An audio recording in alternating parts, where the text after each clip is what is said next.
Mas afinal, Lucas, vale mesmo a pena trabalhar com valuation? Por que todo mundo tem tanto interesse assim em aprender modelagem financeira? Olá, sejam muito bem-vindos. Eu sou o Lucas Lecron e esse é mais um vídeo da série Valuation Faixa Preta. O lugar onde você vai aprender tudo o que você precisa saber sobre valuation e modelagem financeira para alavancar de vez a sua carreira em finanças corporativas. E no vídeo de hoje eu vou te apresentar o que tem de tão interessante assim nessa área e por que tantos profissionais estão buscando aprender mais sobre e eventualmente migrar de carreira. A primeira coisa que chama atenção para quem normalmente não trabalha ainda com modelagem é que quase sempre o profissional de valuation ele trabalha com funções mais estratégicas dentro da empresa. Então, é você buscar sair um pouco do operacional, você que trabalha na tesouraria, na contabilidade, orçamento, está mais acostumado com uma visão de curto prazo, a desempenhar funções mais corriqueiras do dia a dia do negócio e começar a olhar futuro, estratégia, alavancas de crescimento da empresa, sair um pouco do micro e olhar mais o macroambiente do mundo onde você está inserido. Eu lembro quando eu era estagiário, eu não comecei minha carreira direto em valuation, eu trabalhava primeiro com orçamento, numa empresa de energia, uma antiga MPX, para quem lembra da época do Eike Batista. E no escritório a gente tinha baias, né, não era um mesão, como é muito comum hoje em dia, então eram baias de escritório, quartetos, aquele estilo de escritório um pouco mais antigo. E eu lembro que a minha baia era só do time de orçamento e a baia do lado era o time de valuation. Então a gente estava ali mais preocupado com um horizonte de 12 a 24 meses para frente, fazendo apresentação mensal de real orçado, reclassificação contábil, puxava a razão todo mês, olhava provisões, estornos, e do lado eu ficava ouvindo os caras conversando sobre as planilhas deles, e de vez em quando eu levantava assim para ver por cima, e eu ficava fascinado com aquilo. Eu olhava, eu sempre fui planilheiro, sempre gostei muito de trabalhar com Excel, mas o que eles mexiam ali para mim era outro mundo, era completamente diferente do que eu fazia. Eu tinha muita vontade de aprender o que eles estavam fazendo. Eles estavam vendo o horizonte, na época de usinas de geração de energia, de 25 a 30 anos para frente. E eu não conseguia nem entender como era capaz de fazer uma projeção para um prazo tão longo assim à frente e para que servia aquilo. Só que eu via que eles eram caras muito requisitados na empresa. O tempo todo vinha gente falar com eles, vinha gerente, vinha diretor, vinha pessoas de outras áreas, eles se comunicavam muito com todas as áreas da empresa, eles trabalhavam com as usinas que a empresa já tinha em construção e em operação, mas eles também faziam modelagem de novos projetos, projetos solares, projetos eólicos, projetos de PCHs. Eu achava incrível e por conta disso eu decidi que eu queria em algum momento da minha vida profissional fazer a migração para essa área. E 3 anos depois eu tive a oportunidade, já em outro emprego, de fazer de fato essa transição de uma área um pouco mais operacional, que era a área de FP&A, para uma área um pouco mais estratégica, que era a área de valuation em si. Nessa época eu estava trabalhando com licitações, a gente tinha como principal cliente nossa empresa Petrobras, e a gente fazia inspeções de plataforma, inspeção e manutenção de plataforma. Então, como eram contratos de curto prazo, a Petrobras o tempo todo está relicitando os contratos, a gente tinha uma frequência muito grande de participação em licitações Petrobras, participação em bids. E a cada 1, 2, 3 anos a gente precisava disputar novamente os mesmos contratos que a gente já tinha dentro de casa. E isso passava, obviamente, por modelar financeiramente aquele projeto para o cálculo de tarifa, qual era o preço que a gente ia disputar nos certames. E assim que eu iniciei nessa área, assim, eu fiquei perdido, primeiro porque eu não tinha feito nenhum curso, eu não tinha sido preparado, eu vinha de uma área que tinha assuntos parecidos, assuntos correlatos, eu também trabalhava com projeção, eu também analisava o realizado, mas era um ambiente muito diferente, era um horizonte temporal diferente, as preocupações eram outras. Eu tinha preocupação com o micro, eu tinha preocupação de justificar às vezes um desvio de 100 mil reais para cima, 100 mil reais para baixo, coisa que no longo prazo a ordem de grandeza se altera, tem itens que passam a ter menos relevância em contrapartida de outros, como por exemplo o direcionamento estratégico do negócio. E não foi fácil para mim me adaptar à área nova, não foi. Eu errei muito no início, eu não tive um direcionamento muito claro, eu sabia mais ou menos onde eu tinha que chegar, eu vi os modelos que o meu diretor financeiro na época desenvolvia para participação nas licitações, mas eu não tinha um direcionamento muito claro de como eu tinha que fazer para me desenvolver para chegar naquele nível, sem ser, obviamente, tendo mais anos de carreira. Ele tinha 20 anos quase mais de carreira do que eu. Então eu lembro que na época eu comprei um curso presencial, eram 60 horas de aula numa universidade top 5 aqui do Rio de Janeiro. E eu fui com uma expectativa enorme de que eu ia chegar lá, com a promessa de que eu ia aprender a fazer a modelagem. E para mim aquilo foi uma frustração muito grande, infelizmente, porque eu senti um pouco de enrolação nas aulas, eu senti que foram muito superficiais por diversos tópicos. Então, assim, eu fiz todo o curso, eu fiz todos os exercícios, eu apresentei meu trabalho final, mas eu não me sentia seguro ainda de que, uma vez concluído o curso, eu não ia errar mais do que eu errava no meu trabalho. E eu tinha uma insegurança muito grande, porque qualquer erro meu ali podia significar que a gente perdesse uma licitação, perdesse um contrato, ou pior, ganhasse um contrato com um preço ruim. Um preço que não cobrisse os nossos custos, um preço que não cobrisse o nosso investimento, o investimento acionista, o nosso capex.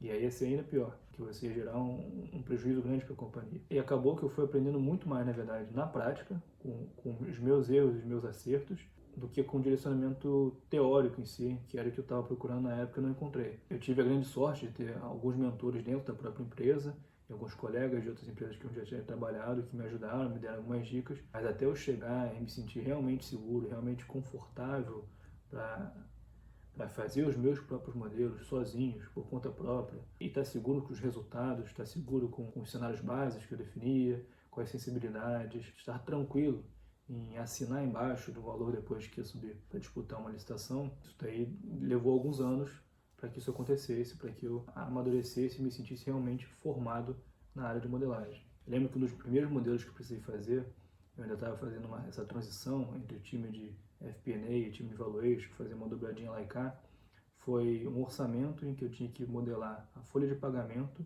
nos próximos 24 meses. Eu estava tão ansioso de fazer aquilo bem feito, de mostrar que eu sabia, de mostrar que eu estava preparado para a área, que na época a empresa tinha quase 700 funcionários e eram cerca de 10 sindicatos diferentes, com datas bases de dissídio diferentes. E eu lembro que eu modelei com o maior capricho.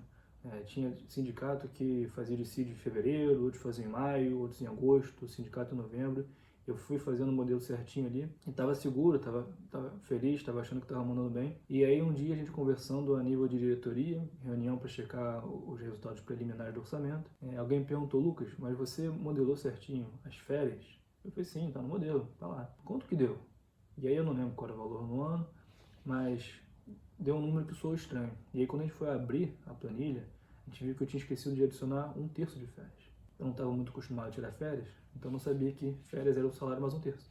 Então eu botei só que como se fosse um salário comum. Isso fez uma diferença brutal no resultado. A gente já estava assim, em uma das etapas mais avançadas de aprovação do orçamento. A gente teve que reabrir a planilha, rediscutir, porque ia gerar e impactar a geração de caixa no final do ano. Enquanto eu estava ali preocupado com o micro gerenciamento dos meses do dissídio, que não fazia grande diferença no final das contas, no horizonte de 12 meses, eu acabei não me atentando para algo que era muito mais simples de se preocupar e muito mais importante, mais relevante, que eram as férias. Eu estava ali com a minha cabeça sendo que era pequeno, e não num olhar mais macro de quem realmente está entendendo o negócio por cima, quem está analisando todas as pontas. O segundo motivo que leva muita gente a procurar posições na área de valuation é que normalmente essas posições geram muita exposição com os top level de administração da companhia, sejam eles a diretoria ou sejam eles até mesmo os acionistas do negócio. Então, voltando ao exemplo de quando eu trabalhava com licitações, eu estava constantemente em contato com o dono da empresa. Era uma empresa de médio porte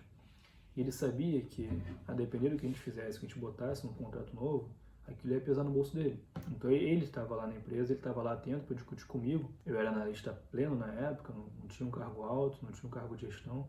Mesmo assim, ele sentava do meu lado para entender: Lucas, abre a planilha comigo, que eu quero ver o que você está fazendo. Eu passei a ter mais esse tipo de contato com o acionista, participar de reuniões de diretoria frequentemente para apresentar preço, apresentar resultado do meu trabalho, por estar trabalhando justamente numa área de viés mais estratégico. Quando eu fui trabalhar com M&A também, a empresa pertencia a um private equity e a gente estava buscando fazer a operação de compra do principal concorrente nosso aqui no Brasil, ou seja, uma operação que o nosso negócio ia dobrar de tamanho. E a gente começou fazendo uma modelagem interna dentro de casa, avaliando o valor do nosso negócio standalone, da empresa-alvo e da empresa que seria pós-sinergias. E lá para as tantas eu fui convidado por um dos gestores desse fundo de ficar 3 meses alocado no fundo, então eu não ia mais para o escritório da empresa, eu fiquei 3 meses, eu e ele, numa salinha fechada, somente focados em modelar, eu e ele. Então era eu e um dos sócios da empresa, um cara que tinha quase 30 anos de mercado em M&A, modelando junto comigo e, obviamente, eu aproveitando para aprender tudo que eu podia com ele para fazer essa operação dar certo. E isso é uma coisa que eu sempre gostei e acho que muita gente gosta, de que é você estar envolvido num ambiente de maior senioridade, em que você começa a ouvir ali nas reuniões, às vezes você está presente numa reunião e não está nem apresentando nada de fato, mas você está ali sentado à mesa com as cabeças pensantes do negócio, você começa a ouvir termos mais relevantes, a participar de discussões que vão falar sobre o crescimento da empresa, sobre mudanças mais estruturais do negócio, um investimento numa nova planta, eventualmente uma redução de quadro de funcionário por conta de resultado não alcançado, e você começa a ter acesso a esse tipo de informação privilegiada antes de muita gente do restante da empresa, fora o fato de você se relacionar com quem está realmente engajado, envolvido em trazer retorno para o acionista. E a partir do momento que você está ali na linha de frente com essas pessoas, o seu nome começa a ser falado, o seu rosto começa a ser lembrado das reuniões, você ganha muito mais visibilidade, inclusive para a promoção. Fica mais fácil depois você pleitear uma promoção, porque o diretor já te conhece, o gerente já te conhece, não apenas a sua equipe te conhece, os seus analistas, o seu coordenador direto. Então, você passa a ter visibilidade de fato com quem está na ponto da tomada de decisão, o que muitas vezes vai facilitar você a ser promovido antes de outras pessoas que talvez quem está em cima não possa julgar, justamente porque não conhece tão a fundo quanto conhece você, que está ali participando dos mesmos ambientes que eles. E na esteira de ser promovido, o terceiro grande motivo pelo qual eu acho que todo mundo deveria considerar trabalhar com modelagem financeira em algum momento da vida é que esse naturalmente é o caminho para você se tornar CFO, se tornar diretor financeiro um dia. Eu trouxe aqui alguns exemplos de CFOs de grandes empresas no LinkedIn, e você consegue ver pela experiência deles, quer seja pelos cargos que eles já ocuparam, quer seja pela seção de habilidades ou skills do perfil deles no LinkedIn, que a grande maioria dos diretores financeiros ou trabalhou diretamente com modelagem financeira em alguma época da vida, ou esteve supervisionando modeleiros, então minimamente tem um entendimento profundo daquilo que está ali na planilha, porque é através dessas planilhas, principalmente de longo prazo, que se desenham as estratégias corporativas e que todas as empresas buscam traçar os seus planejamentos de crescimento. Então, o diretor financeiro ele precisa conhecer finanças, mas ele precisa conhecer muito do negócio e traduzir aquilo em números. E isso naturalmente passa pelo Excel, uma modelagem de longo prazo. Então, o primeiro exemplo que eu trouxe aqui é do Marcelo Batti. O Marcelo Batti, ele até pouco tempo atrás ele era diretor financeiro na Suzano. Hoje ele é CFO e vice-presidente na Vale, mineradora.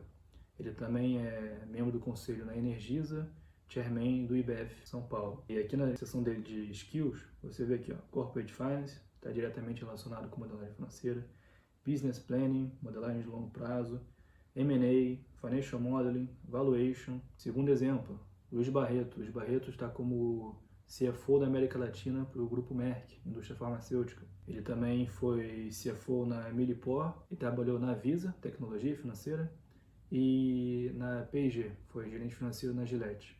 Também, de novo, na seção de habilidade dele, Finance, Strategic Financial Planning, Orçamentos, M&A. Vamos para o terceiro exemplo, Kátia Pereira. A Kátia hoje ela é CFO na Taesa, transmissora de energia. Ela foi também CFO na Sabesp, saneamento básico. E ela começou a carreira aqui, ó, anos 2000, como FP&A e gerente de tesouraria na Embratel. Então, ela começou a carreira dela em duas áreas que eram um pouco mais operacionais e aos poucos ela deve ter feito uma migração em algum momento para áreas mais estratégicas conforme ela foi ascendendo na carreira. A habilidade dela, modelagem financeira, M&A, planejamento financeiro estratégico, planejamento financeiro. Quarto exemplo, Luciano Ciani Pires. Ele é CFO da Mosaic. A Mosaic é a maior fabricante de fertilizantes do mundo, americana. O Luciano ele trabalhou também na Valorec, na Accenture e na Vale, 14 anos na Vale. Seção de skills, Strategic Planning, Corporate Finance, Financial Modeling, Business Planning, Valuation. E o último exemplo que eu vou trazer aqui é o Milton Rangel. Milton Rangel hoje ele é diretor financeiro na PetroRio, na Prio. Mais de 10 anos na empresa e ele foi gerente de Corporate Finance na OGX, lá do grupo EBX também. A OGX que hoje se chama Doma Energia. Seção de habilidade deles, Corporate Finance, Financial Modeling e Business Valuation. Então esses aqui são só alguns exemplos dos muitos tantos diretores financeiros que ou iniciaram a carreira trabalhando com modelagem financeira, trabalhando com modelagem em Excel, ou em algum momento transitaram por áreas correlatas e tiveram que aprender sobre para chegar onde estão hoje. Quarto grande motivo porque eu acho que você deveria se especializar em modelagem financeira em Excel. O profissional de valuation, ele ainda hoje ele é um profissional escasso no mercado. Não é tão fácil assim quando você quer contratar alguém para trabalhar nessa área, você achar candidatos realmente preparados, com experiência verdadeira nessa área. Tem muita gente que bota no currículo que sabe, trabalha com valuation, trabalha com modelagem, mas quando você vai testar na hora H, e eu sempre falo que eu costumo testar em Excel qualquer candidato meu, e você vê que não é tão verdade assim. A pessoa às vezes tem um conhecimento muito superficial, porque fez algum daqueles cursinhos que tem por aí que dão apenas um conhecimento muito raso na área, e a pessoa não teve como aplicar aquilo no trabalho, não vivenciou na prática no dia a dia, e não sabe de fato fazer o modelo. E, além disso, você pega candidatos que às vezes falam que estão há alguns anos trabalhando na área, mas na hora da entrevista você pede para citar algum case de um modelo que tenha feito do zero, algum case de um M&A, algum case de um financiamento que captou, e a pessoa não sabe muito bem explicar o que fez, como foi a participação dela.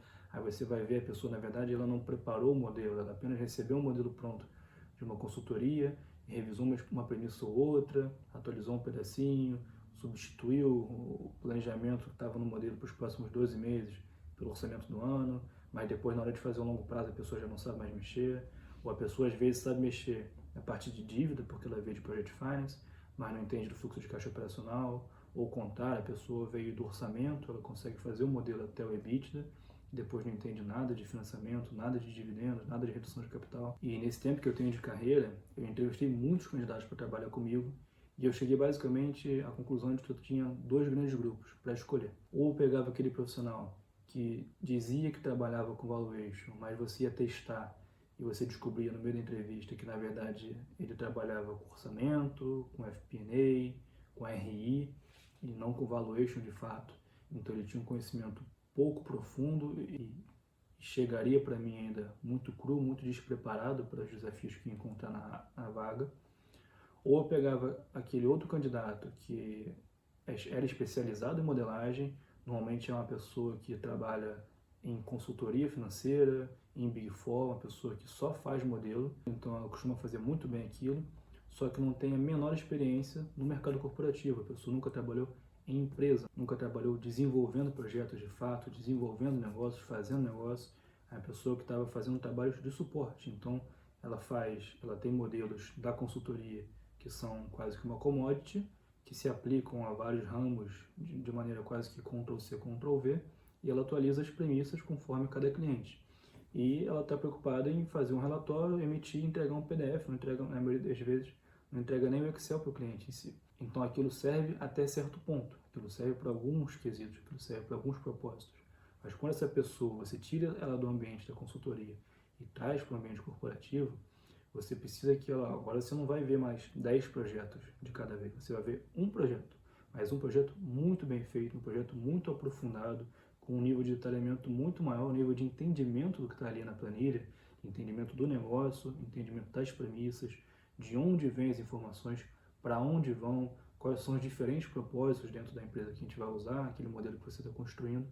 Essa pessoa muitas vezes tem dificuldade de fazer essa adaptação, porque ela está acostumada justamente com análises superficiais, análises rápidas, análises com menor nível de profundidade. Então, achar um profissional do mercado corporativo que entende de valuation, que sabe fazer modelagem de verdade, é algo difícil, é algo raro, o que faz com que essas pessoas sejam muito disputadas pelos recrutadores, porque na maioria das vezes são pessoas que já estão empregadas, quando alguma vaga nova surge, os recrutadores vão atrás, vão tentar tirar de onde está para levar para uma nova vaga, porque até você pegar um profissional inexperiente e torná-lo experiente na área leva um certo tempo, coisa que nem sempre as empresas estão dispostas a esperar. O que leva a gente ao quinto grande motivo pelo qual valuation é uma área super interessante de se trabalhar, que é, uma vez que esses profissionais, por natureza, são mais escassos do que profissionais de outras áreas, que são áreas mais comuns de todas as empresas, contabilidade, tesouraria, orçamento, normalmente, o profissional que entende de valuation, o profissional que está inserido numa área de valuation, ele tende a ganhar salários mais altos do que as áreas correlatas. Eu trouxe aqui 3 pesquisas salariais das principais recrutadoras internacionais que atuam aqui no Brasil. A primeira delas é a Reis, são guias salariais de 2025. Eu vou deixar aqui no descritivo do vídeo o link para acesso das 3 pesquisas. Na Reis, na pesquisa da Reis, aqui na parte de contabilidade e finanças para o estado de São Paulo, a gente percebe aqui que para a área de planejamento financeiro, FP&A, você tem cargos de analista de planejamento para empresas de médio porte, iniciando em R$ 8.000, indo até R$ 14.000. Por outro lado, no setor de novos negócios e M&A, os salários começam em R$ 11.000 e vão até R$ 13.000. Pulando para a contabilidade, empresas de grande porte, você vê salários iniciando em R$ 12.000, indo até 16. Já em novos negócios, valuation e M&A, você tem essa mesma faixa salarial iniciando em 16, ou seja, você foi de 12 para 16, são R$ 4.000. É 1/3 a mais de salário inicial para a vaga. Indo agora para Rio de Janeiro, estado do Rio de Janeiro, ainda pela Reis. Área de planejamento financeiro, empresa de pequeno porte, salários iniciando em 4.100. Relações com investidores, 4.300. Novos negócios e valuation, R$ 8.800.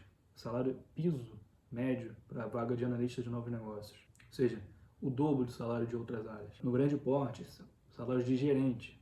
Olha o gerente de planejamento financeiro recebendo de R$ 19.400 para cima.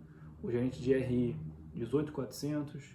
Gerente de tesouraria, R$ 19.400. Gerente de valuation, R$ 24.500. Salário inicial médio. Ou seja, mais de 25% de salário a mais do que outras áreas em finanças corporativas. Agora, segunda pesquisa, da Michael Page, no bloco aqui de Finance and Tax, você vê salários de gerente financeiro para empresa de médio porte iniciando em R$ 18.000. Já um gerente de M&A, R$ 25.000, são R$ 7.000 a mais. Salário agora, salário teto. Gerente financeiro, R$ 28.000. Gerente de contas a pagar e contas a receber, uma função muito mais operacional do que estratégica, salário de até R$ 23.000.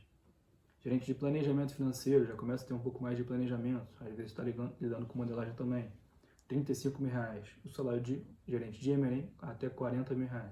Agora na Robert Half, eu peguei aqui somente os analistas plenos. Analista pleno de controladoria, R$ 5.300 salário piso. Analista pleno de tesouraria, R$ 5.000. Analista pleno de modelagem financeira, R$ 6.800. Isso para empresa de pequeno e médio porte. Quando você vai para empresas de grande porte, o salário da controladoria chega a R$ 8.400, tesouraria R$ 7.800, modelagem financeira R$ 10.800, vaga de analista. Agora vamos para a vaga de analista sênior, segundo a Robert Half ainda. Analista sênior de planejamento e controladoria, piso R$ 8.290. Tesouraria, piso R$ 6.760. Modelagem financeira, piso R$ 9.500. O salário da modelagem financeira, para grande porte, está chegando até R$ 15.290. Imagina você receber R$ 15.000 como analista, sem ser diretamente responsável por gerir o trabalho de outras pessoas, por assumir maiores responsabilidades enquanto gestor de time durante a empresa. Você, como analista, tem um salário de até R$ 15.000 por conta da modelagem financeira. Viu como é relevante trabalhar nessa área? Então, assim, a parte financeira, por si só, já deveria ser um grande atrativo para a maioria das pessoas que querer trabalhar com isso, uma vez que você já está inserido no meio das finanças corporativas, seja você um contador, um administrador, um economista, um engenheiro. Mas se ainda assim a parte financeira não for o que mais pesa na sua decisão hoje, tem toda a parte do propósito que eu falei lá atrás. Você está inserido num ambiente de decisões mais estratégicas, um ambiente em que você vai participar de reuniões com as principais cabeças que tomam decisão dentro da empresa, você vai aprender muito com a experiência de gente muito sênior, gente muito parruda que está ali tocando o negócio, em contrapartida a trabalhar em áreas que têm uma tendência a atividades mais rotineiras, mais repetitivas, um ambiente um pouco menos dinâmico, como são outras áreas. E aí eu te pergunto, você está satisfeito com o seu trabalho atual? O salário que você recebe, você acha que é justo para o que você faz? E se não for, o que você está fazendo para mudar isso? Além de se inscrever aqui no canal, me seguir e estudar todos os conteúdos que eu apresento sobre valuation e modelagem financeira, o que você pode fazer para migrar a sua carreira de vez para algo que é mais relevante, mais estratégico, tem escassez de mão de obra e paga salários mais altos. Se você gostou do vídeo, não esquece de clicar no like, seguir e compartilhar com seus amigos. Valeu, um abraço!